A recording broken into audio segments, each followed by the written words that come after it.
Padre Fábio, na oração do credo, antigamente os padres falavam que Cristo desceu ao inferno. Hoje se diz que ele desceu à mansão dos... Gostaria de saber se existe realmente o inferno ou se é uma metáfora. Primeiro, querida, nesta oração do credo, há um detalhe interessante, que tudo o que nós cremos, no que diz respeito a Jesus, o Verbo encarnado, vamos voltar até um pouquinho para o início do nosso programa. A cristologia, isto é, a parte da teologia que lida com as verdades de fé a respeito do Cristo, a respeito de Jesus, todas elas estão diretamente ligadas à antropologia, isto é, à realidade humana.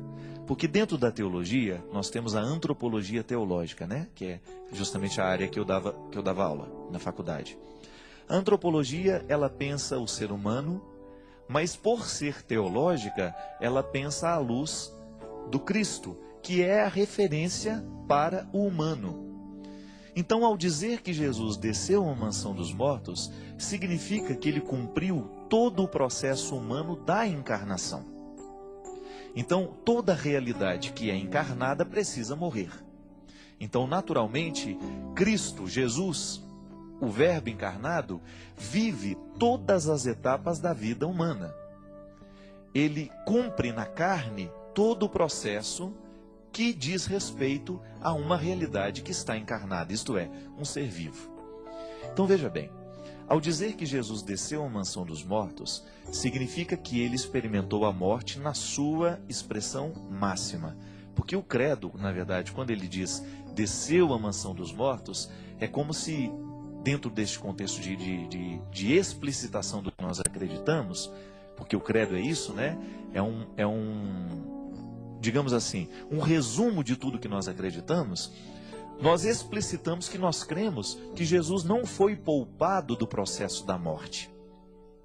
O Verbo encarnado, isso é, Jesus, porque Cristo já é um título atribuído, Jesus viveu na sua história todo o processo humano. Isto é, poderíamos dizer, Jesus sendo Deus, ele andou mais cedo do que as outras crianças? Será que ele foi privilegiado em ter alguns dons especiais, por exemplo, em poder ficar de pé antes da hora? Não. Jesus viveu e cumpriu todos os passos que o ser humano precisa viver, porque senão Deus estaria violando esta liberdade, né?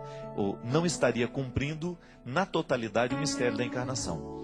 A gente diz que a única coisa que Jesus não experimentou da humanidade foi o pecado. Mas por quê? Porque ele foi um homem que viveu com retidão o tempo todo a experiência de ser quem ele era. É claro que ele não poderia experimentar a experiência do pecado original, porque ele veio para corrigir o pecado. Então, aí no paralelo da cristologia com a antropologia, na antropologia você tem a figura de Adão. Na cristologia você tem a figura de Jesus. Então, Jesus está para a humanidade para resolver o problema que Adão provocou. Mas veja bem, aí você poderia falar assim, então Jesus foi enviado ao mundo para resolver problema. Não. O mistério da encarnação aconteceria mesmo que não tivesse havido o pecado na história da humanidade. Isso é muito bonito a gente compreender. Deus gostaria de experimentar a realidade humana e já estava, no prólogo de João você já vê que desde o início a presença do Verbo já está no processo da criação do mundo. E que depois o próprio Verbo viria experimentar a vida na Terra. Então essa é a teologia. A cristologia explicitando que Jesus viveu todo o processo humano, inclusive o de morrer. E ao morrer, ele traz a realidade humana para uma nova realidade, que é a ressurreição. Que até então o pecado de Adão nos configurava para a morte.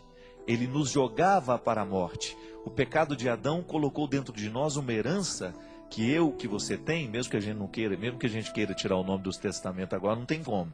Nós somos marcados pelo pecado original, pelo limite original. Dê o nome que você quiser. De qualquer maneira, ao descer à mansão dos mortos, Jesus experimenta a totalidade dessa encarnação.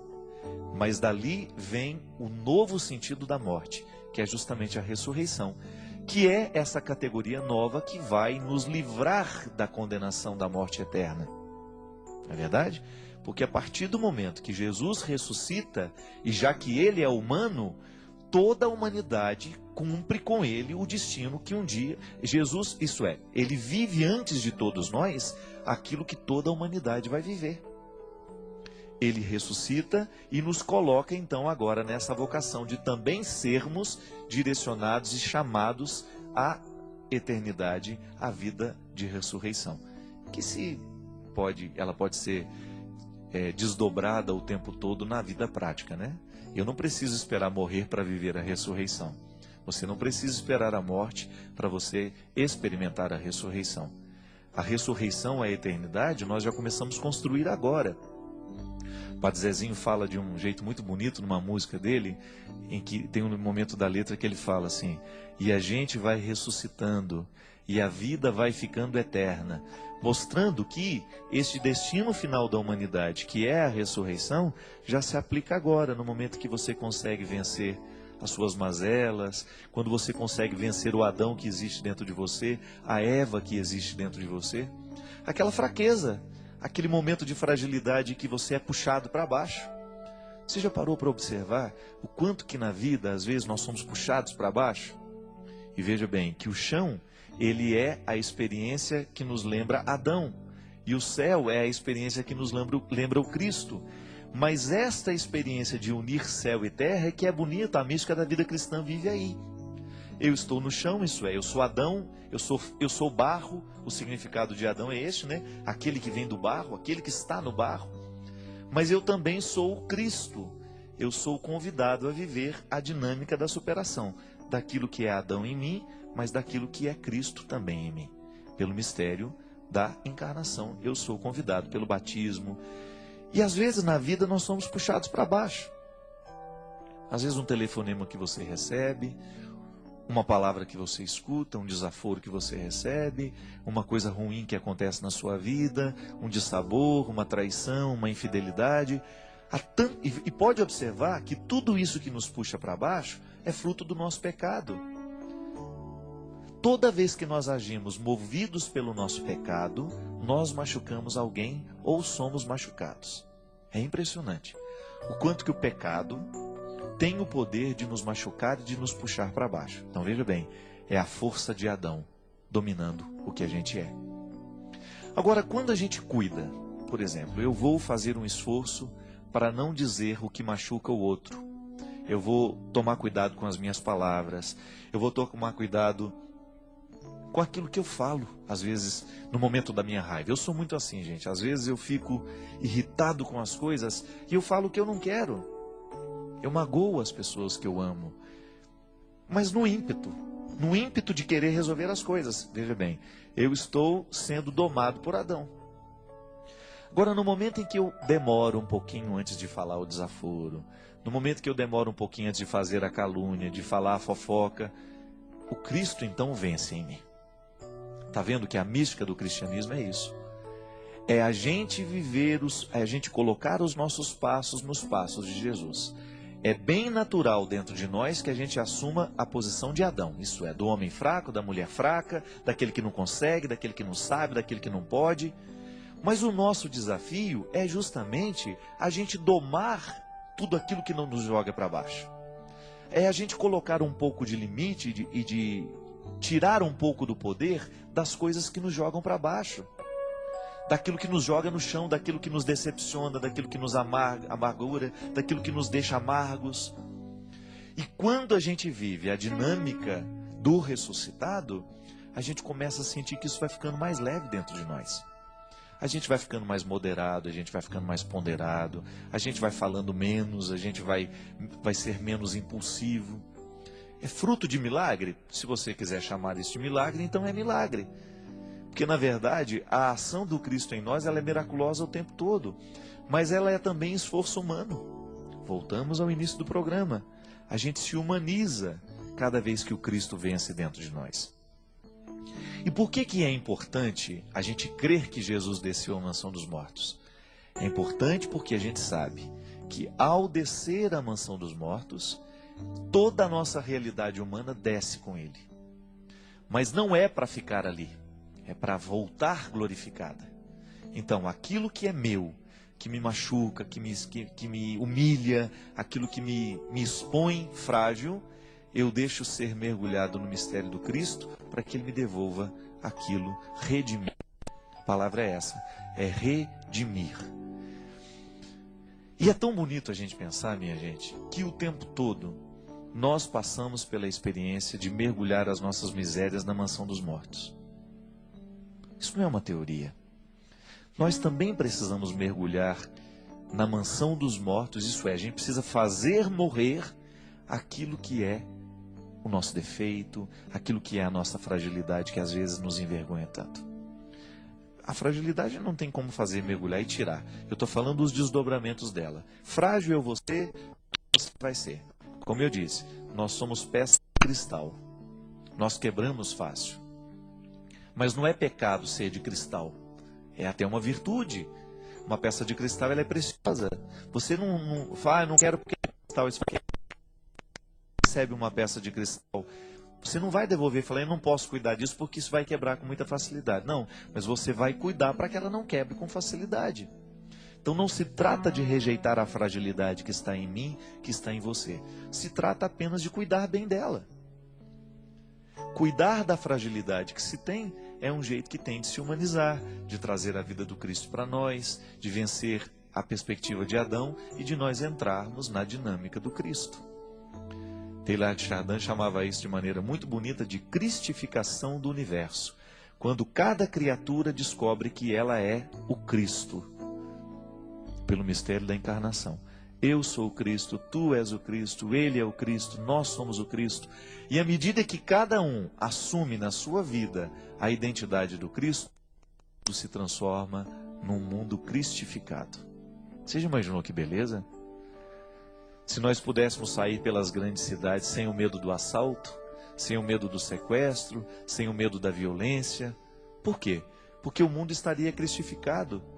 Todo mundo tem o mesmo sentimento de Cristo, todo mundo tem o mesmo pensamento do Cristo, todo mundo tem o mesmo comportamento do Cristo, isso é, só faz o bem.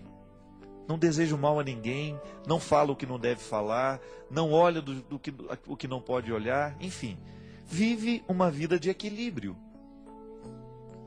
Tanto é que lutar pelo mundo cristificado é lutar pela paz, não tem outro nome. Você já imaginou se dentro da sua casa todo mundo estivesse cristificado? Isto é, convertido ao Cristo?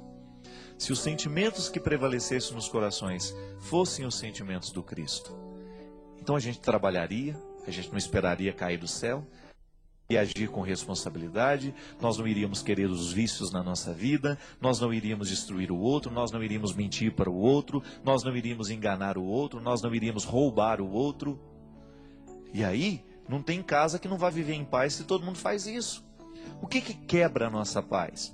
Quando nós nos enganamos, quando nós mentimos, quando nós nos roubamos, quando nós tiramos a paz. Só que isso não é a atitude de Cristo, então falta cristificar a casa, falta cristificar a família, falta cristificar o comportamento. Agora, à medida em que nós vamos assumindo esse jeito de Jesus ser, você pode ter certeza, à medida que o Cristo vai vencendo em nós, a nossa casa vai se transformando em um lugar bonito, mais saudável, mais alegre, mais feliz. E naturalmente a gente vai ficando muito mais leve.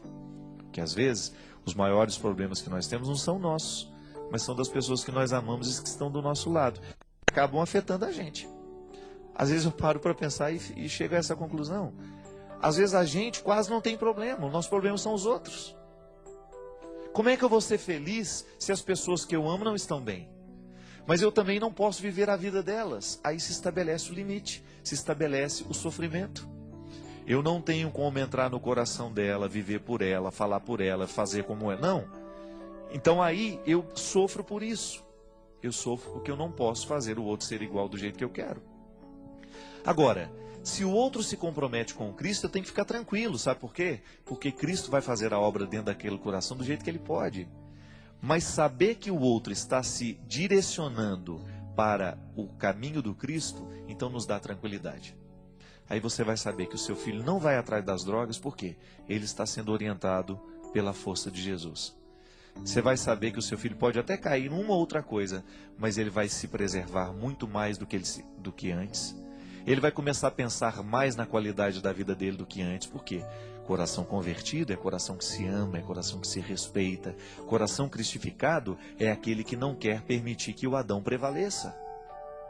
E aí, minha gente, a gente descobre que religião só pode fazer bem à medida em que ela é bem aplicada. À medida em que nós descobrimos que o seguimento de Jesus nos faz homens e mulheres bem melhores. Então, não perca tempo. Cristifica seu coração, cristifica sua vida, seu comportamento, sua mente, sua casa. E quem sabe você vai cristificando as outras pessoas que estão do seu lado pela força do seu testemunho.